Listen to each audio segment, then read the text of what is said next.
आब हयात वो रिवायती पानी है जिसकी निस्बत कहा गया कि इसका एक कतरा पीने के बाद इंसान अमर हो जाता है।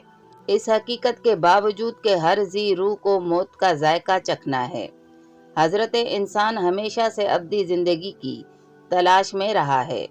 हमेशा जवान और हयात रहने की तमन्ना में इंसान ऐसे किसी चश्मे की खोज में रहा है कि जिसका पानी पीकर हयात अब्दी हासिल हो सके।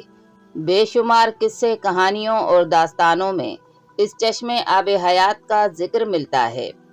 इस मौजू पर कुछ फिल्में भी बनाई जा चुकी हैं और कई नावल भी लिखे जा चुके हैं। आब हयात पी कर अमर होने की ख्वाहिश में इंसान ने बरसों से अपनी जुस्तजू रखी हुई है। आब हयात का तस्वुर हज़रत खिज़र अलैहिस्सलाम के हवाले से मारूफ हुआ।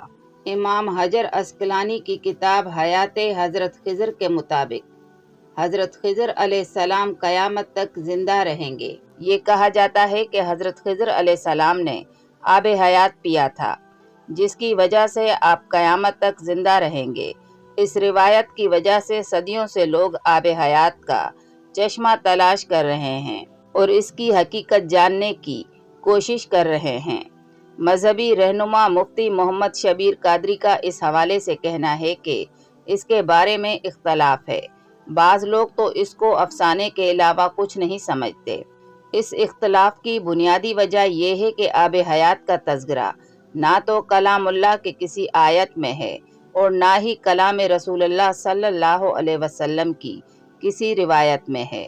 अलबत्ता कुछ मुफस्सिरीन ने सूरह कैफ की इन आयात की तफसीर करते हुए आब हयात के बारे में बात की है, जिनमें हज़रत ज़ुल्करनैन के सफ़र का तज़किरा है। हज़रत सैयद नईमुद्दीन मुरादाबादी तफसीर खज़ाइन अल इरफान में सूरह कैफ की आयत नंबर 86 से 98 की तफसीर करते हुए फरमाते हैं कि हज़रत ज़ुल्करनैन अलैहिस्सलाम ने पुरानी किताबों में पढ़ा था कि साम बिन नूह अलैहिस्सलाम की औलाद में से एक शख्स चश्मा हयात से पानी पी लेगा तो इसकी मौत ना आएगी। इसलिए हज़रत ज़ुल्करनैन ने मगरिब का सफ़र किया। आप अलैहिस्सलाम के साथ हज़रत खिज़र अलैहिस्सलाम भी थे और आप हयात के चश्मे पर पहुंच गए। इसका पानी भी पी लिया, मगर हज़रत ज़ुल्करनैन के मुक़द्दर में नहीं था, वो महरूम रह गए। इस सफ़र में आप अलैहिस्सलाम जानिब मगरिब रवाना हुए तो जहाँ तक आबादी का नामो निशान है, वो सब मंजिलें तय करके आप एक ऐसे मकाम पर पहुँचे।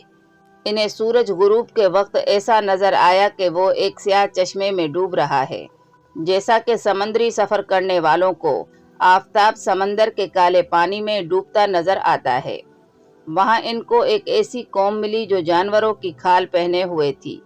इसके सिवा कोई दूसरा लिबास इनके बदन पर नहीं था और दरियाई मुर्दा जानवरों के सिवा इनकी ग़िज़ा का कोई दूसरा सामान नहीं था। ये कौम नासिक कहलाती थी। हज़रत ज़ुल्करनैन ने देखा कि इनके लश्कर बेशुमार हैं और ये लोग बहुत ही ताकतवर और जंगजू हैं। तो हज़रत ज़ुल्करनैन ने इन लोगों के गिर्द अपनी फ़ौजों का घेरा डालकर इनको बेबस कर दिया। चुनाचा कुछ तो मुशर्रफ व ईमान हुए, कुछ आपकी फ़ौजों के हाथों मकतूल हो गए। इसी तरह तफसीर खाजान में भी इमाम अलाउद्दीन अली बिन मोहम्मद ने और शेख अबू उमरो बिन सलाह ने अपनी फतवा में फरमाया कि हज़रत खिज़र अलैहिस्सलाम और इलियास जमूर उलमा और सालेहीन के नज़दीक जिंदा हैं और हर साल ज़माना हज में मिलते हैं, और ये कि हज़रत खिज़र ने चश्मा हयात में गुस्ल फरमाया और इसका पानी भी पिया था। तो दोस्तों, ये थी आब हयात के बारे में कुछ मुख्तसर सी मालूमात। उम्मीद करती हूँ आज की वीडियो आपको पसंद आएगी। अगर वीडियो पसंद आए तो लाइक करें, शेयर करें और सब्सक्राइब करें।